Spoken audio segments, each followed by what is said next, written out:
আল্লাহ সুবহানাহু ওয়া তাআলা কোরআনে কারিমে বলছেন, আমরাও জানি, ফাসাল্লি লিরাব্বিকা ওয়ানহার ইন্না আ'তাইনাকাল কাউসার ফাসাল্লি লিরাব্বিকা ওয়ানহার ইন্না শানিআকা হুয়াল আবতার।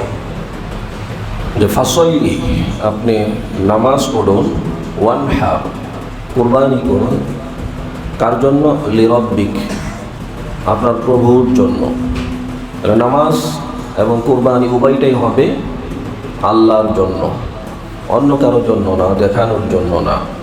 তো এখানে ডাইরেক্ট আল্লাহ তাআলা নামাজের সাথে কুরবানি নির্দেশ দিচ্ছেন। নামাজের সাথে যেহেতু নির্দেশ দিচ্ছেন, তার মানে হচ্ছে এটার গুরুত্ব কম নয়, বরং বেশি। নামাজ পড়ো, কুরবানি করো, নামাজ পড়ো, কুরবানি করো, গুরুত্ব বেশি। কুল ইন্না সলাতি ওয়া নুসুকি ওয়া মাহইয়ায়া ওয়া মামাতি লিল্লাহি রাব্বিল আলামিন। অন্য আয়াতে আল্লাহ বলেন, নিশ্চয়ই আমার নামাজ, আমার কুরবানি, আমার জীবন, আমার মরণ সব কিছুই আল্লাহর জন্য। তাহলে কুরবানি করতে হবে আল্লাহর জন্য, নামাজও করতে হবে আল্লাহর জন্য। আমি যে বেঁচে থাকবো সেটাও আল্লাহর জন্য, আমি যে মরবো সেটাও আল্লাহর জন্যই মরতে হবে। সম্পদ কামানোর জন্য মরবো না, দুনিয়া কামানোর জন্য মরবো না। যে জীবন দিয়ে দিব সম্পদের জন্য, জীবন দিয়ে দিব ওইটার জন্য, জীবন দিয়ে দিব হারামকে প্রতিষ্ঠা করার জন্য, জীবন দিয়ে দিব এমন মানুষদের জন্য যেটা আমার জন্য মরণের পরে কাল হয়ে দাঁড়াবে, এটা যাতে না হয়। জীবন দিব তো আল্লাহর জন্য দিব, মরবো তো আল্লাহর জন্যই মরবো। বেঁচে যতদিন থাকবো ততদিনও আল্লাহর জন্যই থাকবো, দিনকে প্রতিষ্ঠা করার জন্যই বেঁচে থাকার চেষ্টা করব। নামাজ পড়বো আল্লাহর জন্যই পড়ব, কুরবানি করব আল্লাহর জন্যই করব, সব আমার আল্লাহর জন্য হবে। এটা আল্লাহ শিখাইছেন। হে রাসূল, আপনি বলেন, কি বলবো? বলেন, কুল ইন্না সলাতি ওয়া নুসুকি ওয়া মাহইয়ায়া ওয়া মামাতি লিল্লাহি রাব্বিল আলামিন। আমার নামাজ, আমার কুরবানি, আমার জীবন, আমার বেঁচে থাকা, আমার মরণ সব আল্লাহ আপনার জন্য। তো এই জন্য কুরবানির গুরুত্ব কম না। রাসূল সাল্লাল্লাহু আলাইহি ওয়াসাল্লাম 10 বছর মদিনাতে কুরবানি দিয়েছেন লাগাতার, কোনো দিন বাদ দেন নাই। বাদ দেন নাই তার মানে কি গুরুত্ব কম না বেশি? বেশি। রাসূল সাল্লাল্লাহু আলাইহি ওয়াসাল্লাম প্রত্যেক বছর কুরবানি দিতেন। এবং রাসূল বলেছেন যে যার মান ওয়াজাদা সাআতান ফালাম ইউদহি ফালা ইয়াকরবান্না মুসাল্লানা। মান ওয়াজাদা সাআতান, যে ব্যক্তি সামর্থ্য রাখে কুরবানি দেয়ার, ফালাম ইউদহি, কিন্তু সে কুরবানি করলো না, ফালা ইয়াকরবান্না মুসাল্লানা, সে যেন আমার ঈদগাহের ধারে কাছেও না আসে। তার নামাজ পড়ার দরকার নেই। ঈদের নামাজ আবার অন্য নামাজ না, ঈদের নামাজের ধারে কাছে তার আসার দরকার নাই। ঈদের নামাজ পড়ার জন্য খুব সেন্ট প্যান্ট মাইরে, ভালো পাঞ্জাবি পরে, যাই নামাজ নিয়ে সবার আগে আমি উপস্থিত, কিন্তু আমার উপরে যে ওয়াজিব, যে কুরবানি বিধান ছিল সেটা আমি মানি না। তো রাসূল ধমকি দিয়ে বলছেন, মান ওয়াজাদা সাআতান ফালা ইউদহি ফালা ইয়াকরবান্না মুসাল্লানা। যার সামর্থ্য আছে কুরবানি করার, কিন্তু সে কুরবানি করলো না, সে যেন আমাদের ঈদগাহে না আসে। তো রাসূল এতটুকু ধমকি দিয়েছেন, গুরুত্ব আছে বিদায় ধমকি দিয়েছে। এই জন্য কুরবানি করতেই হবে। কুরবানির অনেক ফজিলত। মা আমিলা আদামিয়ুন, যে মিন আমালিন ইয়াউমিন নাহরি আহাব্বু ইলাল্লাহ মিন ইহরাকিদ দাম। কুরবানির দিনে, জিলহজের 10 তারিখে কুরবানির দিনে, কুরবানির থেকে বড় কোনো আমল, প্রিয় কোনো আমল আল্লাহর কাছে নাই। সে কুরবানি করতে পারে, কিন্তু কুরবানি না করে সেদিন 100 রাকাত নফল নামাজ পড়তেছে, দাম নাই। সে কুরবানি করতেছে, অন্য আমল করতেছে, দাম নাই। রাসূল বলতেছেন, মা আমিলা আদামিয়ুন, কোনো আমল নাই আদম সন্তানের জন্য। কোন দিন? যেদিন কুরবানির দিন, ইয়াউমিন নাহরি আহাব্বু ইলাল্লাহ, আল্লাহর কাছে প্রিয়, মিন ইহরাকিদ দাম, রক্ত প্রবাহিত করা ছাড়া অন্য কোনো আমল এত গুরুত্বপূর্ণ নেই। তো এত গুরুত্বপূর্ণ আমল হচ্ছে কুরবানি করা। এই জন্য কুরবানি আমাদেরকে করতে হবে।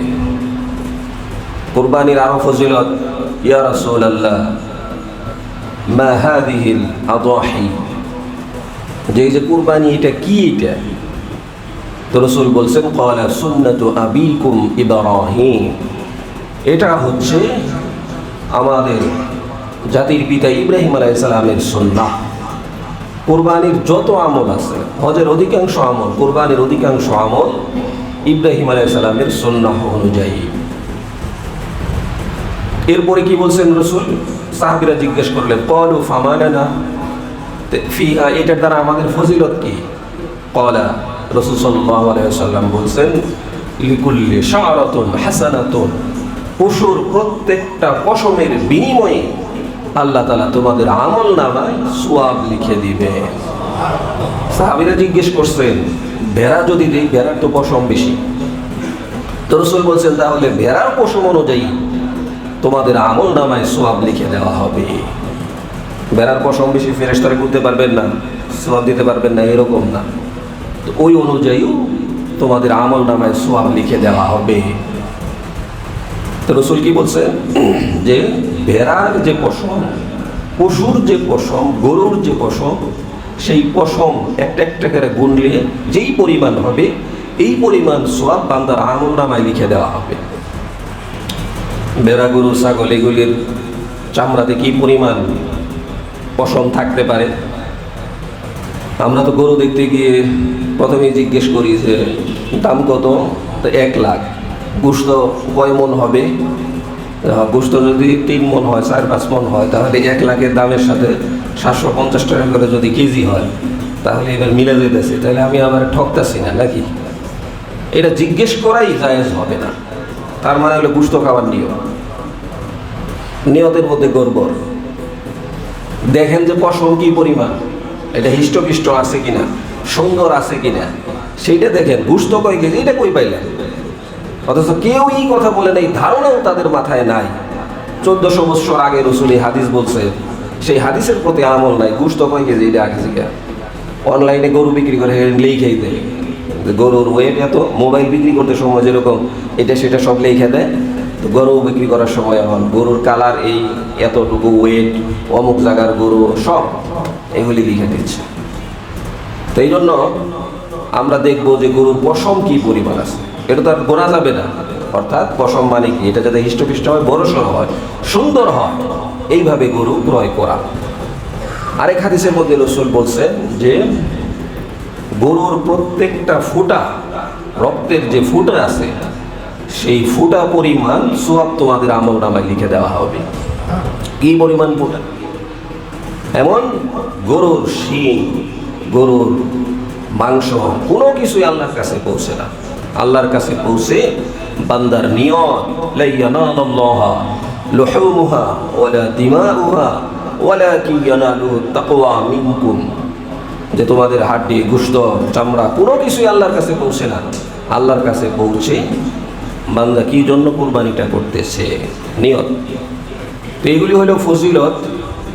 আর কুরবানি করতে গিয়ে 4টা বিষয়ের প্রতি খেয়াল রাখতে হবে। 1 নাম্বার হচ্ছে কুরবানি কেন করব, নিয়ত ঠিক আছে কিনা। আমরা কুরবানি কেন করব? আশেপাশের ফ্ল্যাটের যারা আছে তারাও করতেছে, আমার সন্তানরা তাদের কুরবানি করার সময় গিয়ে দাঁড়ায় থাকবে, আমার নিজেকে ছোট মনে হবে, এই জন্য কুরবানি করি। এই সমস্ত যত ধরনের নিয়ত। একজনে বলতেছে যে ফ্রিজটা নষ্ট হয়ে গেল, কুরবানি কি করি নাকি, যেহেতু গোশতই রাখা যাইব না, তার কুরবানি করে কি হইল? নিয়তটা কি সুন্দর। গত সপ্তাহে বলছিলাম যে কয়েকদিন, এই পুরো 1 সপ্তাহ যাবৎ শুধু পত্রিকার প্রত্যেক পৃষ্ঠায় এবং এইগুলি নিয়ে আলাদা পৃষ্ঠাই বের করছে, শুধু ফ্রিজ বিক্রির এই অফার সেই অফার, সিঙ্গাপুর যান, দুবাই যান, এটা কিনলে সিঙ্গাপুর যাওয়ার সুযোগ আছে, দুবাই যাওয়ার সুযোগ আছে। এরাও, ব্যবসায়ীরাও আমাদের ইবাদতকে নষ্ট করার পায়তারা করতেছে। ওই যাকাত দেওয়ার সময় কম দামি লুঙ্গি, কম দামি শাড়ি, কম দামি গামছা, কম দামি কাপড়, এগুলি তারা তৈরি করে এবং এটার একটা প্যাকেজ তৈরি করে যে এত টাকা এতগুলি এতজন মানুষকে দেওয়া যাবে। এরকম সিস্টেম ইসলামের কোথাও না। তারা এটা কোথায় পাইল? এটা তার ব্যবসা পলিসি। আরেকজনের জাকাত নষ্ট করে দিয়ে সে ব্যবসা পলিসি খুলছে। তো এরাও কোথায় পাইল যে কুরবানির গোশত সব স্টক করে রাখতে হবে, এই জন্য আমাদের ফ্রিজ বেশি বিক্রি করতে হবে এই সময়, অন্য সময় বিক্রি করুক, কিন্তু এই সময় তো সার মার দিয়া কেন এই সমস্ত পলিসি বের করতে হবে? এইগুলি ব্যবসার ধান্দা। তো কুরবানির গোশত রাখা যাবে, কিন্তু আবার মূল উদ্দেশ্য হচ্ছে যেহেতু গোশত খাওয়া না, এই জন্য মানুষকে দেওয়া, 3 ভাগ করা, এটাই সুন্নাহ নিয়ম, এটাই করা উচিত। আমি তো সারা জীবন গোশত খাইলাম, যে কুরবানি দিতে পারে সে গোশত খাইতে পারে, সে 700 টাকা 800 টাকা খিলগাঁওয়ের খলিলের কাছেও যাওয়ার দরকার নাই, এখানেই 800 টাকা খাইতে পারে। কিন্তু যে কুরবানি দিতে পারে না সে তো খাইতেই পারে না, তো ওই দিন তার জন্য কিছু দেন, এটা তো মূল উদ্দেশ্য। এই জন্য নিয়তকে আগে সহি করে দেওয়া। ইন্নামাল আমালু বিন্নিয়াহ, বুখারীর প্রথম হাদিস। এত হাদিস, তার মধ্যে প্রথমটাই আছে নিয়ত সম্পর্কে, যে তুমি তোমার নিয়তকে আগে ঠিক করে নাও। কেন কোরবানি কেন করবে? আমি কেন কোরবানি করব? গোশত খাওয়ার জন্য আমি কোরবানি করব? গোশত খাওয়ার জন্যই যদি কোরবানি করা হয় তাহলে তো গোশত বাজারেই কিনতে পাওয়া যায়, নাকি কোরবানির গোশতের মধ্যে হাড্ডি মাংস তেল মেল সব মিক্সার, কোনো সমস্যা থাকে না, এই জন্য মজা লাগে, এই জন্য কোরবানি করবো। কুরবানি করবো একমাত্র আল্লাহকে রাজি খুশি করার জন্য। ওয়াতলু আলাইহিম নাবা আবনাই আদম বিল হক ইয ক্বাররাবা কুরবানান ফাতুকব্বিলা মিন আহাদিহিমা ওয়া লাম ইউতাকাব্বাল মিনাল আখার। হাবিল এবং কাবিল দুইজনেই কুরবানি করছিল, বলছি গত সপ্তাহে। ফাতুকব্বিলা মিন আহাদিহিমা, আল্লাহ তাআলা তাদের একজনের কুরবানি কবুল করলেন, ওয়া লাম ইউতাকাব্বাল মিনাল আখার, আরেকজনের কুরবানি আল্লাহ তাআলা কবুল করলেন না। ইন্নামা ইয়াতাকাব্বালুল্লাহু মিনাল মুত্তাকিন, একজনেরটা কবুল হয়ে গেল আরেকজনেরটা কবুল হলো না। কারণ কি? যারটা কবুল হয় নাই সে মুত্তাকি ছিল না, যে মুত্তাকি ছিল তার কুরবানি আল্লাহ কবুল করে নিয়েছেন। কুরবানি কবুলের জন্য মুত্তাকি হইতে হবে। মুত্তাকি মানে আল্লাহ ভীরু হইতে হবে। একমাত্র আল্লাহকে রাজি খুশি করার জন্যই আমি কুরবানি দিব। লা ইয়ানালাল্লাহা ওয়ালা লুহুমুহা ওয়ালা দিমাউহা ওয়ালাকিন ইয়ানালুহুত তাকওয়া মিনকুম, তোমাদের কুরবানির গোশত চামড়া হাড্ডি মাংস কোনো কিছু আমি আল্লাহর কাছে পৌঁছে না, আমি আল্লাহর কাছে পৌঁছে তোমার নিয়ত। তুমি কোন নিয়তে বান্দা কুরবানি করেছো এটা কিন্তু আমি জানছি, এই নিয়তটাই আমার কাছে পৌঁছে, অন্য কিছু পৌঁছে না। তোমার কুরবানির গরুর গোশত তুমি খাবে, আমি আল্লাহ খাবো না। তোমার কুরবানির যা কিছু আছে হাড্ডি মাংস তেল মেল যা কিছু আছে সবই বান্দা তোমার খাওয়ার জন্যই জায়েজ করছি, কিন্তু নিয়তটা আগে ঠিক করে নাও যে আমি একমাত্র আল্লাহর জন্যই কুরবানি করতেছি। কুরবানি হবে একমাত্র আল্লাহর জন্য, এই জন্য কুরবানির জন্য এত টেনশন নাই, এত আশেপাশে এত কিছুর আয়োজনের দরকার নাই, মানুষকে জানানোরও দরকার নাই, মানুষকে দেখানোরও দরকার নাই। আমি এত টাকা দিয়ে কুরবানি করলাম, এসে দেখে যান গরুটা কেমন হয়েছে। হ্যাঁ হাজি সাহেব কালারটা খুব সুন্দর, তো হেতেও খুশি, আমার কালারটা এবার সবচেয়ে সুন্দর হয়েছে।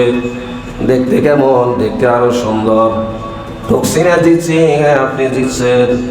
এই সমস্ত ফাউল কথার অভাব নাই। কুরবানির এত আয়োজন, আল্লাহ নির্দেশ দিচ্ছেন একটা কিনে কুরবানি দিয়ে দিব, এটাই শেষ।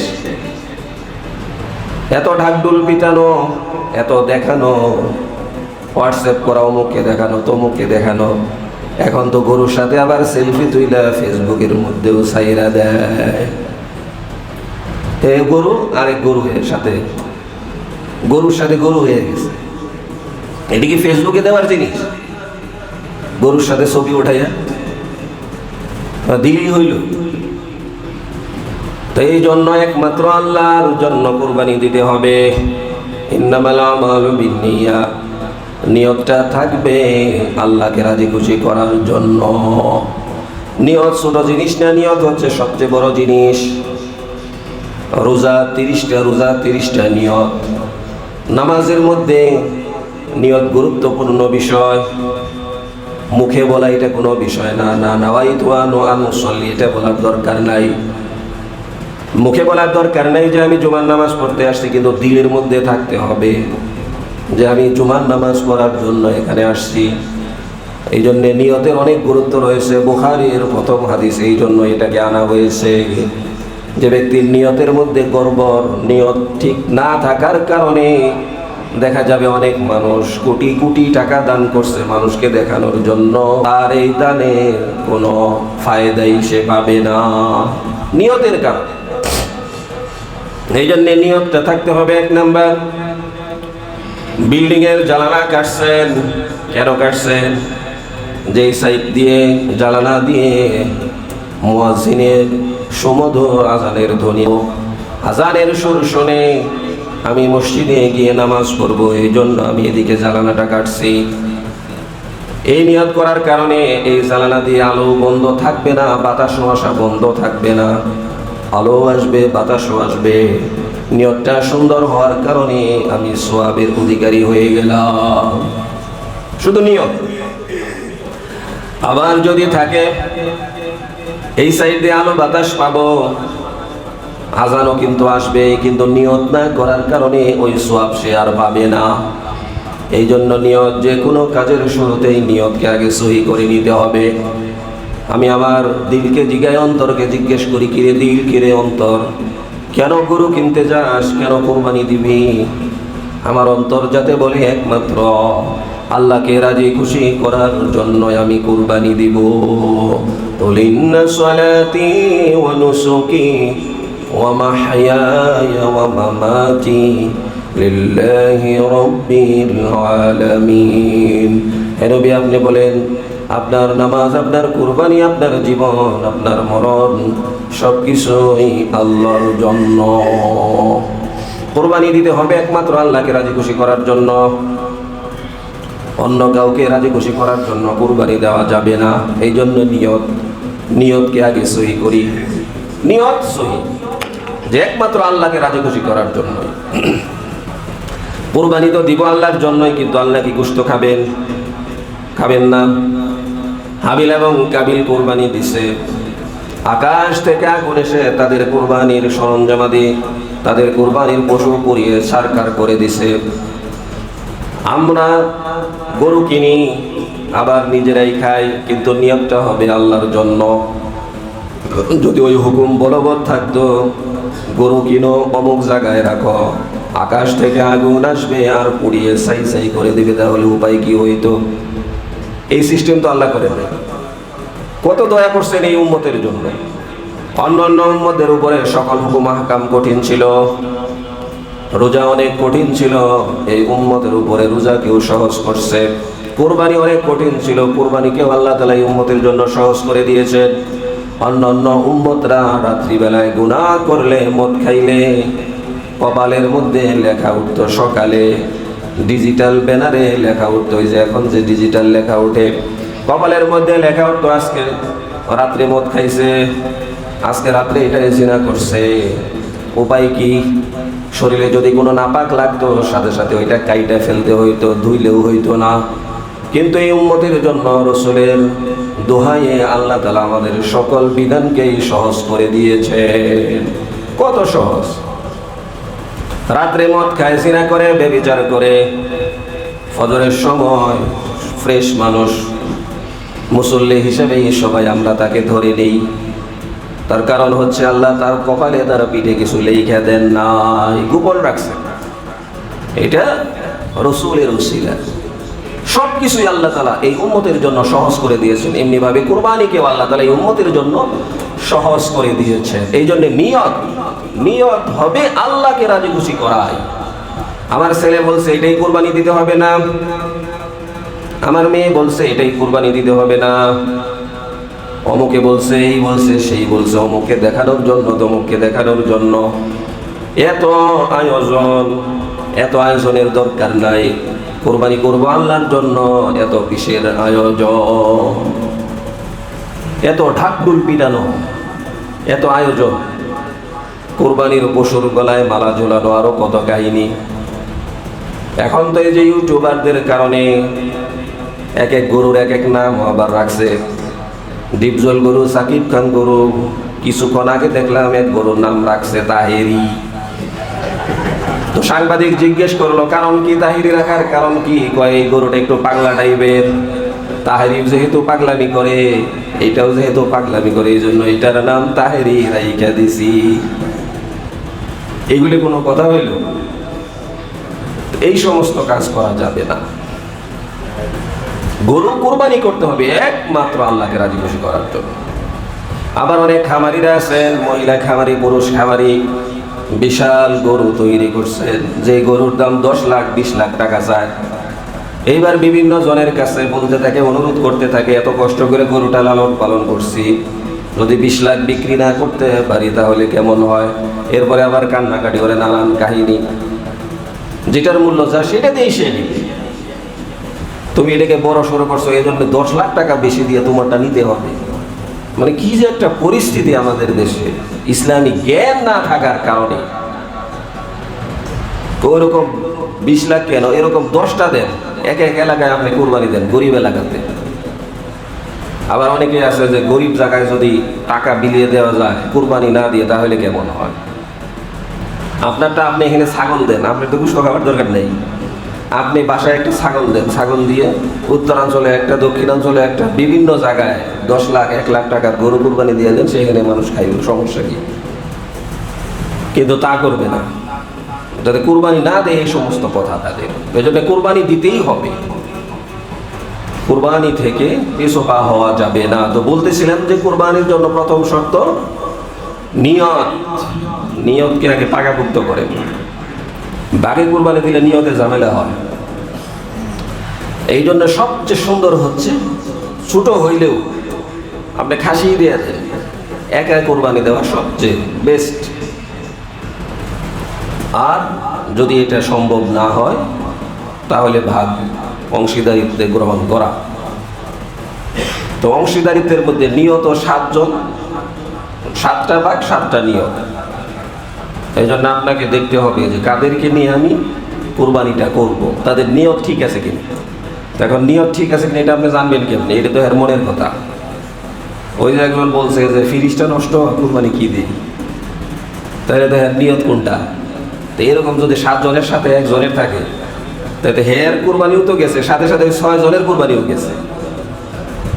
মারাত্মক কথা। এরকম তো অনেকেই আছে, এতে তো জানেই না যে কুরবানি কি। জানে কুরবানি গরু কেনা, ওই দিন কুরবানি করা, গোশত খাওয়া, ফ্রিজে ঢুকানো, বাস, এইটাই কুরবানি, আর কিছু না। এইটাই সে জানে। তো এই জন্য নিয়ত যাতে সবার এক হয়, সেটা হচ্ছে আল্লাহকে রাজি খুশি করার জন্য। 2 নম্বর হচ্ছে হালাল মাল দিয়ে কুরবানি করা। হালাল মাল, আমি দেখবো আমার মালটা হালাল কিনা, টাকাটা হালাল কিনা। হালাল মাল ছাড়া কুরবানি কবুল হবে না। আল্লাহ তাআলা তোমাদের থেকে হালালটা কবুল করে থাকেন, হারাম কোনো কিছুই কবুল করেন না। এই জন্য যেই টাকা দিয়ে কুরবানি দিব সেই টাকাটা হালাল কিনা এটাও আমাকে পুঙ্খানুপুঙ্খানুভাবে দেখতে হবে। হালাল মাল,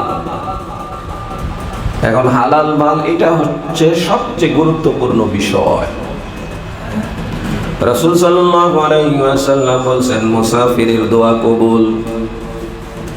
কিন্তু এমন মুসাফির সে দোয়া করতেছে, আল্লাহ দোয়া কবুল করেন না। তার কারণ হলো তার শরীরে যেই পোশাকটা আছে সেটা হারাম মাল দিয়ে কেনা, তার আসবাবপত্র যা আছে সব হারাম মাল দিয়ে কেনা, তার শরীরের রক্ত যা প্রবাহিত হচ্ছে সেটাও হারাম খেয়ে তৈরি হয়েছে। এই জন্য সে মুসাফির হোক, যতই কষ্টের মধ্যে থাকুক না কেন, আল্লাহ তাআলা তার দোয়া কবুল করবেন না।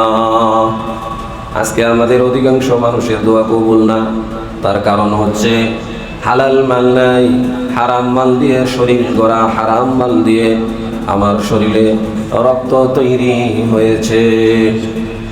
আল্লাহ তাআলা বলতেছেন যে হে নবী, আপনাদেরকেও হালাল খাইতে হবে। ইয়া আইয়ুহার রুসুল কুলু মিনাত তাইয়্যিবাতি ওয়া'মালু সলিহা। ইয়া আইয়ুহার রুসুল, হে রসুল, কুলু মিনাত তাইয়্যিবাত, খাবার যেটা খাবেন হালালটা খান, পবিত্রটা খান। ওয়া'মালু সলিহা, এবং নেক আমল করেন। নবীদেরকে আল্লাহ তাআলা এই নির্দেশ দিচ্ছে। এই জন্য আমাদেরকেও হালাল খাইতে হবে। খাবো হালালটাই খাবো, হারাম খাবো না। হারামের আরাম নাই, হারাম দিয়ে কুরবানির প্রয়োজন নাই, হারাম দিয়ে কুরবানির দরকার নাই। মানুষ টাকা পায়, টাকা দেয় না, পিছে ঘুরতে থাকে, হে মানুষে ঘুরাইতে থাকে, আর এই দিক দিয়ে বড় সড়ো কুরবানি দিতেছে। আপনার কি কুরবানির প্রয়োজন এইখানে? তো হুজুর, আমি তো নিয়ত কইরাই নিছি ওই টাকা দিব না আমি, তাইলে আর সমস্যা নাকি? মরার আগ পর্যন্ত এই টাকা আর দিব না, তাইলে আমি আর ঋণী হইলাম কেন? আমি তো খালাস, তাইলে কি আর কুরবানিটাও দিব না? এই হলো অবস্থা। হালাল টাকায় কুরবানি দিতে হবে।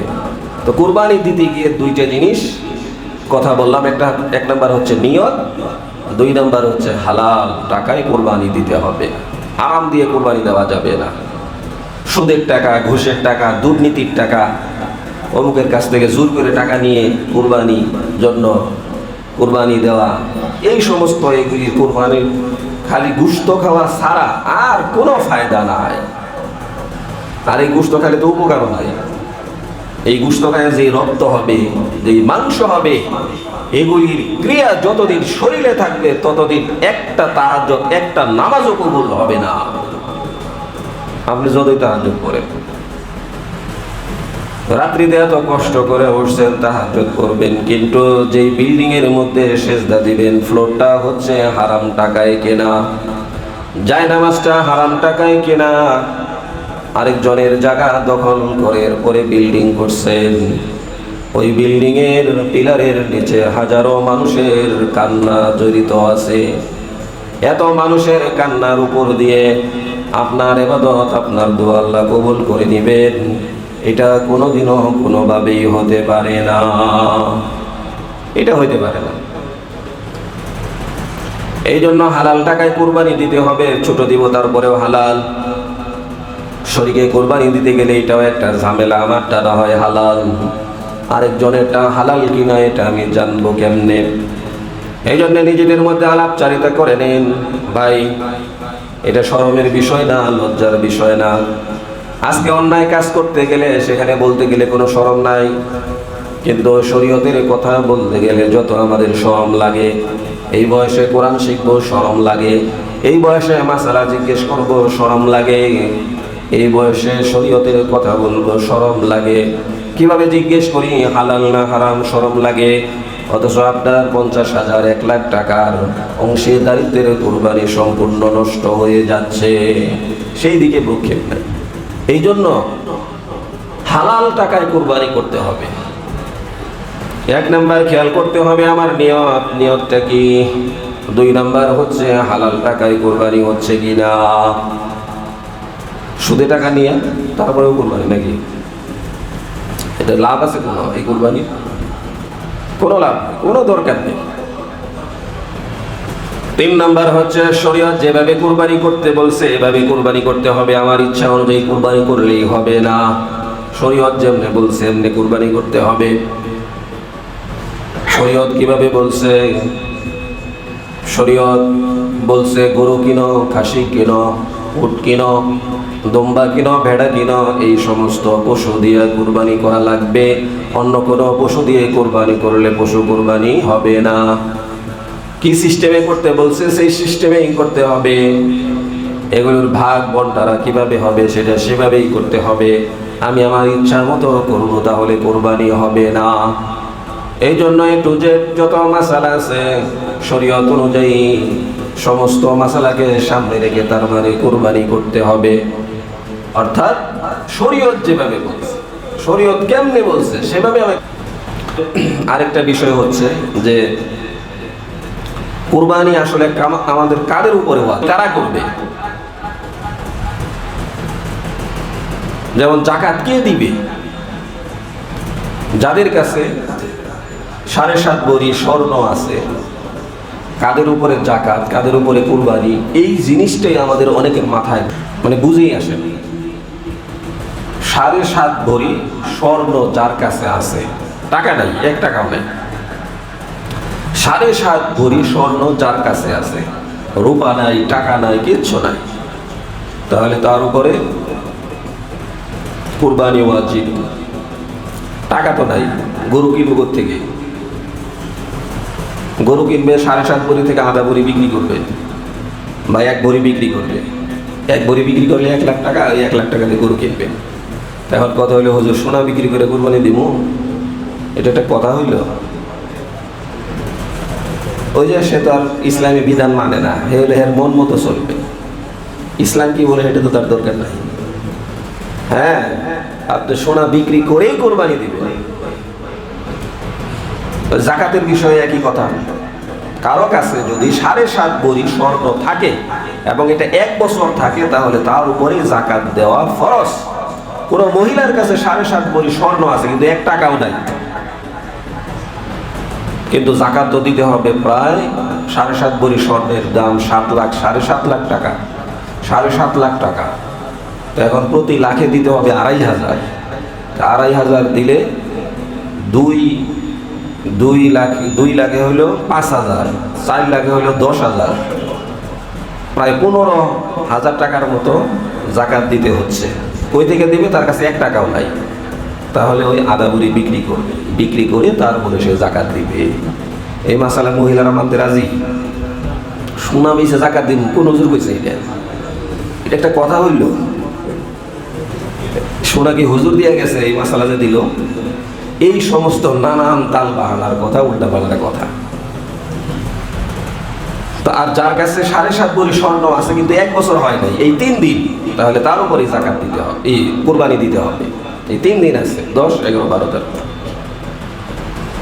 এখন দেখেন যে 7.5 ভরি স্বর্ণ নাই, রূপা আছে 52 তোলা রূপা আছে। যার কাছে আছে তাকেই 1 বছর থাকলে জাকাত, আর এই 3 দিনের মধ্যে থাকলে কোরবানি। সোনাও নাই, রূপাও নাই, এর কাছে 70,000 টাকা আছে, পুরুষ হোক মহিলা হোক, তাহলে তার উপরেই কোরবানি দেওয়া ওয়াজিব।